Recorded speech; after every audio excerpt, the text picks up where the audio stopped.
গো শুনছো? হ্যাঁ শুনছি, বলো। আরে আজকে তো জুলহাস ভাইয়ের হালখাতা, তুমি ওখানে যাবা না?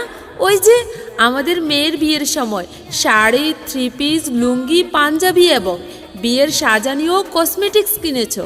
ওখানে তো কিছু টাকা বাকি রয়ে গেছে, টাকাগুলো দিতে হবে না? হ্যাঁ, তুমি ভালো কথা মনে করেছো। আমি তো ভুলেই গিয়েছি যে জুলহাস ভাইয়ের টাকা বাকি আছে।